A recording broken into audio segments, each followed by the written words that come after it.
Here we go, here we go, here we go. So this is coming on now.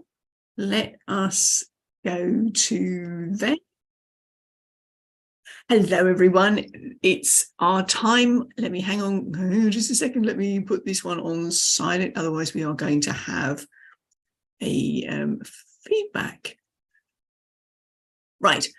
Where are we? Don't you just love it when you're getting used to things? So looking at networking today. So hone your speaker skills, networking. Why is this so important for you as a speaker? Oh, well, it is very important because you need to get in front of other audiences, don't you? You do. So looking at it from that perspective, who is your ideal audience? There are so many networking opportunities out there. You need to know where you're going to go. It's back to you. Do you remember when we were doing the second pillar of the 9 pillars of influential communication? It's about your people. Who are you talking to? And where do they hang out? Now, the networks that you go to may be your ideal audience, or, and more likely, they are the conduit to get to your ideal audience. So again, this is where you need to be clear to know who it is you're talking to. When you've got that very clearly articulated in your mind, when you get to these networking meetings and they say, oh, what do you do? Or who do you serve? You can very clearly, it's the elevator pitch thing. Who do you speak to? Who's your audience? What is your talk title?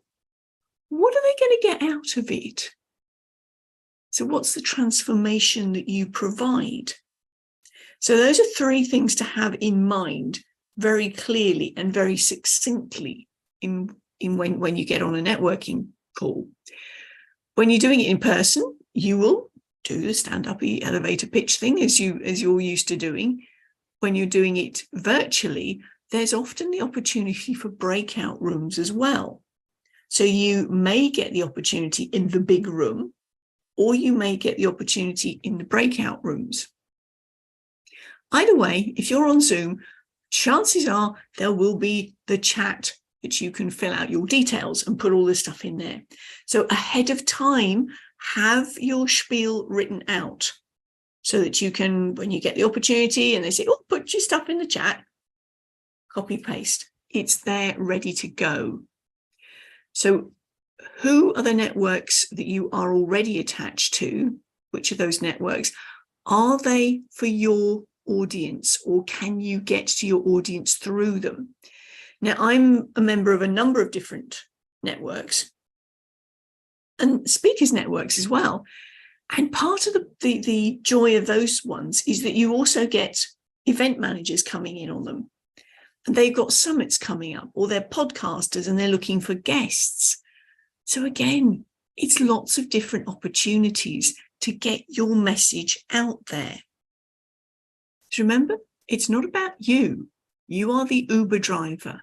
It's your message that's your very important passenger. Where does it need to go? Now, we'll be doing a masterclass on being the ideal podcast guest in a few weeks' time.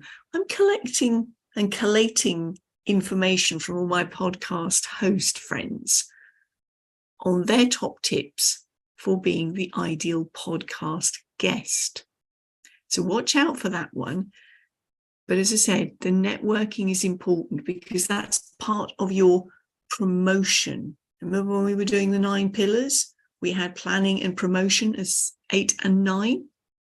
How are people going to find out about your message if you don't tell them? How can you tell them? By finding the networks that get you to your ideal audience. Who's your ideal audience? Where do they hang out? Where are those opportunities? Those are the 3 things to ask yourself when you are considering going to a networking meeting. If you belong to the same network and you go along week in, week out, or however often you meet, it can become a bit of a club. which is great if you are there for personal support and you're there to support the other people in the group. That's one form of networking. And there's the more business orientated ones that are going, right, yes, I have an absolutely important message. It's a service message. And I also am looking for opportunities out of this. So bear in mind, when you are on networking sessions, consider your return on investment. Some of these networks are paid, but whether they're paid or not, you will still think about the return on invested time, because you're not going to get that time back. And your message is that urgent. It needs to get out, doesn't it? Once again, who's your audience? What's your talk title? What is the transformation that they're going to get as a result of listening to you? Where do they hang out? Who's going to help me find them and get my message out there? Now, this has been a very brief, quick overview of networking. It's also a good segue into the fact that we have our networking meeting coming up in 14 hours, the Demand Den. I'm going to pop the information in the show notes at the bottom. Come along for our Demand Den, which this month is talking about embodying your feminine energy. It's March. It's the month of International Women's Day. This is our celebration of feminine energy. Because the thing is, whether you're a physical masculine body or a physical feminine body, you still have both energies. So come along. As I said, I'm popping the information in the chat below. We meet in under 14 hours for an hour's open mic session and networking. And the open mic is to what it means to you to embody feminine energy. This is a very brief one today. Come back next week. We'll see what we've got then. For now, bye from me.